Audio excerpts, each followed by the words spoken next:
Drivers in Iran already have to put up with some of the worst traffic in the world. Now they're getting quite a shock when they go to fill up their tanks. In some places, the price of fuel has gone from 10 cents a litre to 40 cents. That's because the government has begun to cut subsidies. For the past 30 years, the state has provided cheap energy and cheap food for all of its citizens. But the country's population has grown. The economy is in bad shape, so the government has decided that it can no longer afford to provide subsidies. We should support the government. We will feel the benefits of the plan once any problems are dealt with. We should understand why we cannot consume 6 times more energy than other countries like India, since we are a country of 75 million people. I disagree with this plan because there was no proper consultation. The money they've deposited into our accounts is just one side of the story, but we don't know by how much prices are going to rise. In exchange for removing the subsidies, the government will give families a small cash handout for the next 2 months. President Mahmoud Ahmadinejad has called the subsidy cuts the greatest surgery to Iran's economy in half a century. But it won't all happen in one go. The government says that it'll take 5 years to get rid of the subsidies entirely. James Reynolds, BBC. Hello everyone, welcome to Global Government News. Today is Monday, December 20th, 2010, and I'm Darko. Welcome to this part 2 of this economic news bulletin. New listeners, please visit my website, www.ggnonline.com. That's ggnonline.com. All right, we're going to start off with this first article about Iran. It says Iran forces on alert as economic surgery begins. It says security forces flooded Iran's capital in a warning against possible unrest as fuel prices surged 400% Sunday under plans to sharply cut government subsidies and ease pressure on an economy struggling with international sanctions.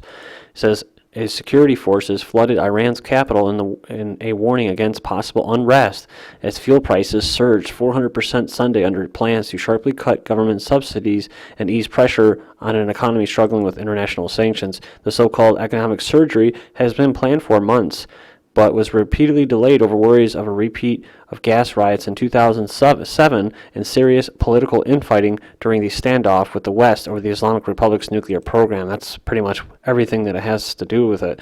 It has everything to do with the nuclear issue. So, and I was just reading today that the U.S. and the U.K. want to impose more sanctions on them. So. And according to the Iranians, they're doing it for peaceful purposes. So, police patrol cities as Iran hikes price of gas and other staples. Police patrolled the streets of Tehran and other cities as Iran on Sunday started a politically sensitive overhaul of the way state subsidies are handed out. So, and it says, but most Iranians were allocated a small amount of fuel at severely reduced prices for the coming month in order to soften the price shock. And it says here, new increased prices for products such as bread, heating oil, water, and other utilities were expected to be announced Sunday, officials told the state media. Next up, Tribune WGN poll, voters give axe to Ricketts' plan for a ticket tax. More than half of Chicago voters don't like the idea of spending future gains in city and county ticket taxes on renovating Wrigley Field. A new Tribune WGN poll shows such sentiment mirrored the General Assembly's lack of response this month to Cubs chairman Tom Ricketts' first pitch at asking for help for paying for improvements to the 96-year-old ballpark. And it's a very, very fascist system that we have. I said this many times before. In Indiana, the Lucas Oil Stadium is actually owned by the state, I believe, and it is leased out to the Colts. And it's all about public-private, and, as you've probably heard this before, but it's called us privatizing the profits and socializing the losses. And that's exactly what you have in the United States and many other places, a mix of big corporations and big government. And there is an actual term called corporatism, and this is what it is, right? Hey, we're going to fix up Wrigley Field, everybody. Come on. Don't worry about all the money that we take in from ticket sales and that. We want you to pay with your tax dollars. It says here, income taxes are not for income to the federal government. It says before we get entangled in the doublespeak of the Internal Revenue Service Code and rulings, we need to consider that the whole Orwellian nightmare is a sham imposed by the police power of the state on a gullible people. Actually, the income tax has a dual purpose, and neither is to pay taxes to the government. Its first purpose is to control and redistribute the volume of money. James A. Garfield, the 20th President of the United States, said, quote, "Whoever controls the volume of money in any country is absolute master of all industry and commerce." The second reason the income tax system exists is to keep a dossier on all citizens. The 1040 tax return is your personal profile. So-called income taxes, as defined and used by the socialist state, led the people into a swamp of confusion as it's designed to. Socialism attracts corruption, and corruption attracts socialism. Income tax systems go hand in hand with fiat paper money systems. The money creators cannot create wealth, but they can transfer wealth, depreciating or inflating paper money. Governments make war on their citizens, by depreciating the currency. It says here, as the currency is depreciated or inflated, the people are impoverished. There is no way to protect financial assets with a fiat paper system except as paper money is converted to gold and silver. This next one up is from the Huffington Post, and it's titled, "Federal Government Cuts Off Recession Relief Money to States Despite Soaring Unemployment and the 19 million Americans currently living in, quote, deep poverty. Federal funds from the Temporary Assistance for Needy Families, or TANF, program have entirely dried up for the first time since 1996, leaving states with an average of 15% less federal funding for the coming year to help an ever-increasing number of needy families." So we're going to move on here about Arizona. Arizona's biggest employers are shrinking. Arizona's largest employers are getting smaller. It says here, Phoenix Business Journal research from the 2011 Book of Lists show that all but one of the 5 largest employers in the state shrank their local payroll in the last year. And then you look down here, I couldn't believe this. Walmart Stores Incorporated are the number 2 on this year's list, and it is again the largest private employer in Arizona. So, I mean, wow. EU sets up permanent debt crisis fund. This is pretty big news. And, I was talking about corporatism, but this is corporatism.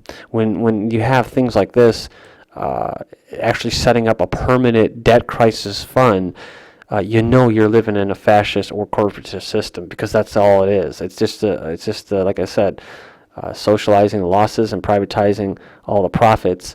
You flip the bill. It's a taxpayer, and as a consumer, you lose the value of your currency. So, but they're just going to set up a permanent one. It says here, as Europe's economy tumbles, European Union leaders agreed to set up a permanent mechanism in 2013 to bail out any debt-ridden members of the 16-member Eurozone. Leaders of the 27 European Union countries who held their record 7th summit so far this year. Record.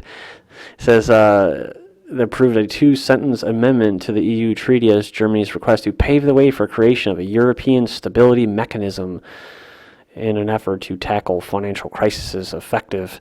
June 2013, Reuters reported, quoting European Council President Van Rompuy.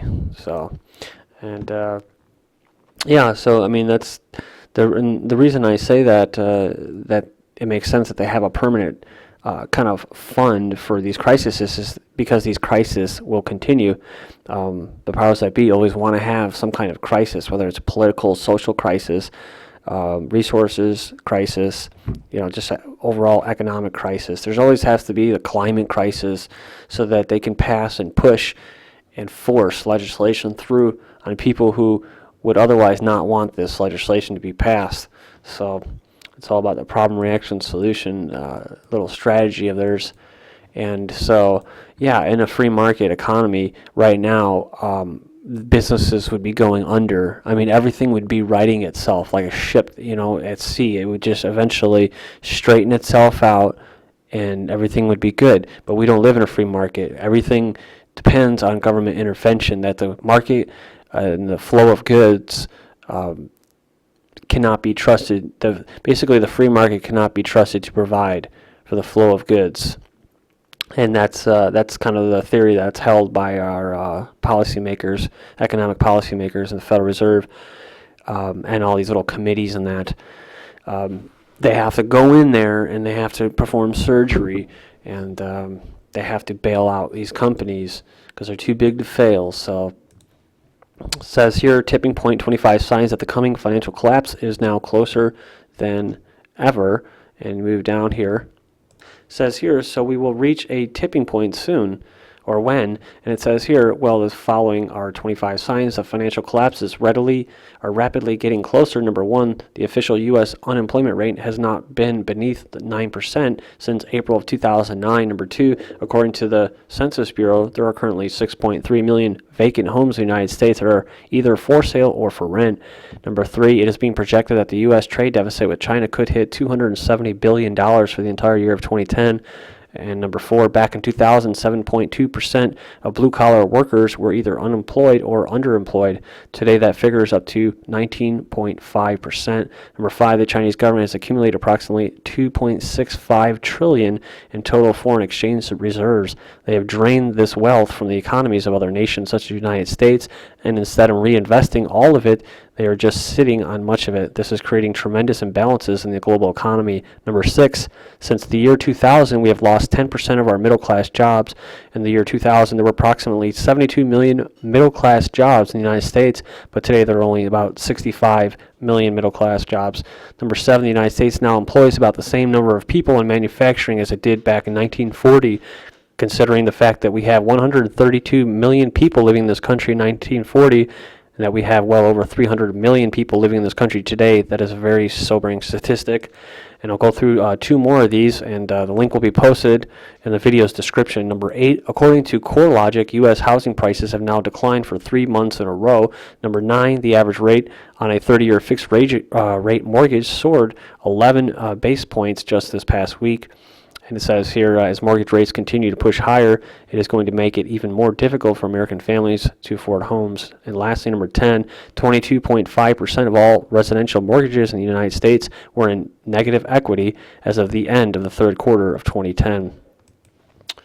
And we're going to move on here to a Reuters article. Overstock accuses Goldman Merrill of racketeering. It says here, Overstock.com Incorporated plans to amend a lawsuit that was filed in early 2007 to include racketeering claims against Goldman Sachs and Merrill Lynch, the online retailer said on Thursday. The Securities and Exchange Commission expands mortgage probe, says sources. Securities regulator have broadened their inquiry into the mortgage industry, asking big banks about the early stages of securitizing home loans, two sources familiar with the probe said. Like nice little chemtrails. Banksters give German chancellor her marching orders. The debt crisis in Europe that is impacting many countries is now being used by banksters to put banksters in even more control of the European affairs. The EU leaders have agreed to amend the bloc's treaties to create a permanent debt crisis mechanism in 2013. Of course, this will do nothing but protect bank investments and government debt, squeeze out private sector investment in the euro sector, and turn euro citizens into serfs. Other than that, it's a charming plan. And it finishes up here and says, quote, "My vision is of a Europe that grows ever closer together at different speeds, in some cases, to be sure," German Chancellor Angela Merkel told reporters after an EU summit in Brussels today. And we're finishing up here with these headlines. Arizona and Nevada sue Bank of America over home loans and modifications. An inconvenient housing sector, Wall Street banks have been gripped by a certain euphoria in recent weeks, with their economists touting a modest improvement in the U.S. data as an omen of more robust growth to come in 2011. Bank of America says it's going to cut off WikiLeaks. Said they were quoted on Friday as saying that they were going to join other financial institutions in declining to process payments to WikiLeaks, which has angered U.S. authorities with the mass release of U.S. diplomatic cables. IRS agent accused of stealing tax refunds. IMF director says IMF, quote, forces coordination and there's, quote, no other solution to Greek-style austerity. Spain says its regions are financially sound. And it says here, welfare for the rich ends in 2012, says Biden. And lastly, Obama attacking Social Security. U.S. President Barack Obama or Barry Soetoro, controversial tax cut deal with the Republicans, quote, is an attack on Social Security, an online columnist says. And it says here, this is a total sellout. It's a huge problem that will lower the payroll tax, the tax that is needed to fund Social Security. It is an attack on Social Security, basically. So we're going to finish up here. This is GGN. I'm Darko, and thank you for joining me.